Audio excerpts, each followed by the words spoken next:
नमस्कार विद्यार्थी मित्रांनो, आज आपण शिष्यवृत्ती परीक्षेचे इयत्ता 4 जुलै 2022चा पेपर बघणार आहोत। पेपर पॅटर्न आहे, मराठीचा पेपर आहे। उत्तर दिलेला असतो, त्याच्यावर प्रश्न सोडवायचे असतात।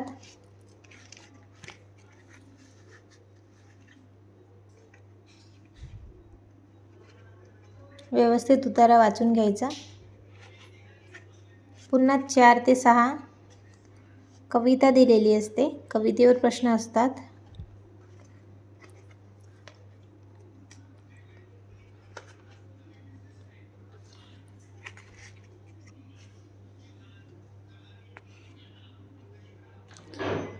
पुन्हा प्रश्न क्रमांक 12 ते 14 साठी सूचना असतात। त्याच्यामध्ये पण काही संवाद असतात, ते वाचून त्यांच्यावर उत्तरे लिहायची असतात। जसं असतो, वरील संवादात किती व्यक्तींचा उल्लेख आहे।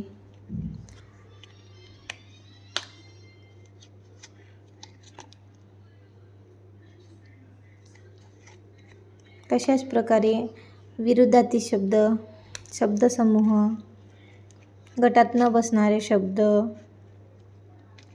विलुप्तदर्शक शब्दांच्या चुकीच्या जोड्या,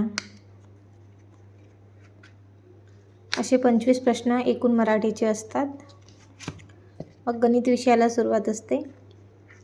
मराठीमध्ये पण प्रश्न असतात, इंग्लिश माध्यममध्ये पण, ज्यांचं जे माध्यम असेल ते।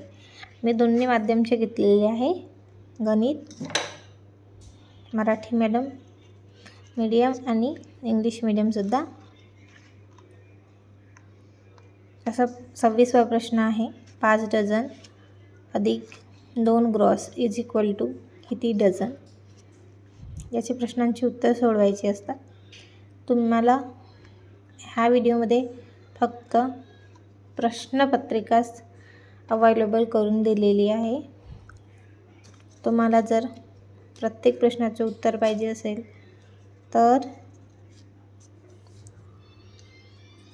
तुम्ही ह्या चॅनलला सबस्क्राईब करायला विसरू नका।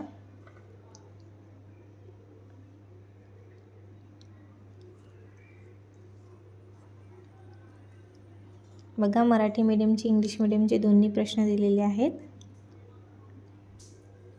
तुम्हाला माझ्या शॉर्ट्समध्ये माहीत पण झाले असेल किती प्रश्न असतात एका विषयाला आणि किती गुण असतात। तुम्ही ते शॉर्ट बघून घ्या।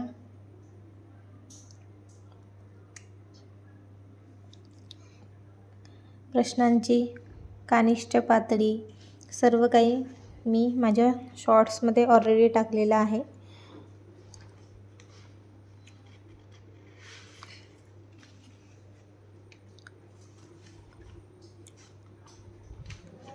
स्क्रीनशॉट घेऊन घ्यायचं व्हिडिओचं।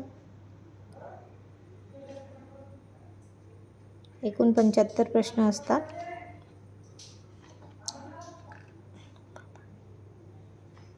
आणि खाली स्पेस दिलेली असते मॅथमॅटिक्सचे क्वेश्चन सॉल्व करण्यासाठी।